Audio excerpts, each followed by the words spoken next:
I grew up listening to other people's secrets. Vicarious suffering helped me weep. Joseph Campbell says to follow your bliss, and while others respond by pursuing love or fulfillment, I'm drawn to tragedy and the fault lines in the psyche of a culture, the secrets that fester within families, leak quietly into communities, and sometimes explode. When I was in grade 9, some friends let my mother and I stay alone in their cottage on Georgian Bay. One night she went to sleep with candles burning. I was in my usual spot out on the rocky cliff watching the stars. I came back around midnight to burning curtains. We drove home in silence to our small village outside Toronto.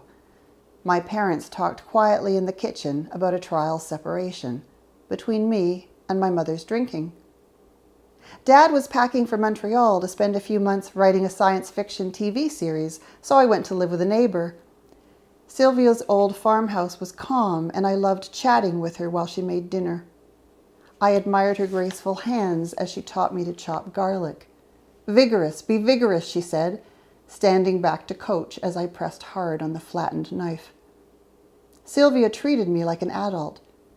She had been a dancer in her youth and now helped young women get abortions by driving them across the American border. I thought this secret rescue operation was even more glamorous than ballet. Sylvia did something in the world about real problems, not like the neurotic dramas at our house. Perhaps that was when I decided to become an activist and save the world. "What goes on with your parents isn't your fault," she assured me. "You'll be an adult soon. Everything will be fine. You'll be fine." Her tanned face crinkled when she smiled. I think Sylvia really believed that growing up would offer me refuge. Now, in my 46th year, my life has imploded. There are no visible wounds or outward signs, but I've lost my compass. I have lost faith in my own life, and I don't know why. I see little value in my work. I have no idea how to be a good daughter to my widowed father. I'm too busy to see my friends. Nobody can count on me, not even myself. As exhaustion draws me deeper into the winter of 2001, I stop answering emails or returning calls. I don't have it in me to be a responsible citizen. This is a crisis of identity, a challenge to my picture of myself. I have spent my life trying to save the planet. In my teens, there was God. In my 20s, political activism. Now there's nothing.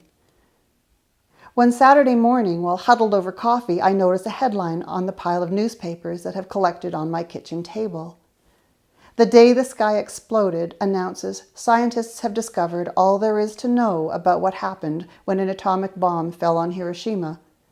It was almost 60 years ago. Time to close the book and move on. One sentence in particular catches my eye. "All uncertainties must be ironed out." I laugh. I haven't thought consciously about nuclear weapons for ages, but this pristine image of closure strikes me so ridiculous, my own unraveling feels comforting by comparison. And for a moment, I'm glad to be as confused as most people I know. Certainty makes me nervous. I'm not easily reassured. I'm the person who hears something like this and buys a plane ticket to Japan. And then the phone rings. I recognize the name on the call display and I answer. I don't know Peter Van Wyk very well, but I like him. We met a year earlier when he applied for a position at my university, Queen's, in Kingston. Why was he calling me on the weekend? "I have a crazy idea for you," he says. "Do you want to hear it?" Sure, what the hell? Little did I know this would be the proverbial cliche, the phone call that changes one's life. So much so that I can't remember what it was not to know what Peter was about to tell me, or not to know Peter. His voice is a deep baritone. "Did you know that the uranium used to develop the atomic bombs dropped on Japan came from a uranium mine in northern Canada, or at least some of it did?"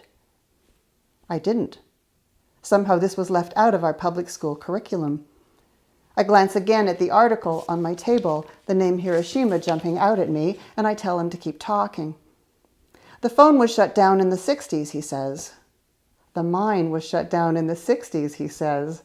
But the site is still there on the edge of Great Bear Lake in the Northwest Territories. It's about 500 kilometers north of Edmonton, near a town called Déline. I have this idea that maybe we could take a trip." Now, Peter has called me because for most of my life, I've worked with survivors of trauma. I've written and made plays about it. What he doesn't know is I don't want to do it anymore. In my work with survivors, refugees, victims of assault, marginalized youth, they tell me their experiences and we create a play. I become their witness. Meeting people under these circumstances is never dull, and helping them stage their experiences is rewarding, even pleasurable. What isn't fun is listening to accounts of abuse, aggression, and cruelty. Perhaps this was the source of my exhaustion. What kind of person pursues trauma like a thrill seeker chasing storms and then agonizes over not being able to help? I once told my therapist I couldn't do anything for a friend going through cancer. All I can do is listen. My therapist shook his head. You think listening is a small thing? On the day Peter called, I had decided I needed a break from anything to do with trauma. I'd send out a kind of force field announcement to the universe. Enough is enough. Of course, when you do that kind of thing, the opposite tends to happen. So standing in my kitchen with the phone in my hand, I don't want to hear anymore. I'm pretty sure that if Peter says one more thing, I'm going to be stuck with this story. It's clear to me that knowing just a bit about something, leading from a relatively obscure corner of Canadian history to the dropping of the atomic bomb, will not be good enough. If I keep listening, this phone call will become the beginning of a very long trip.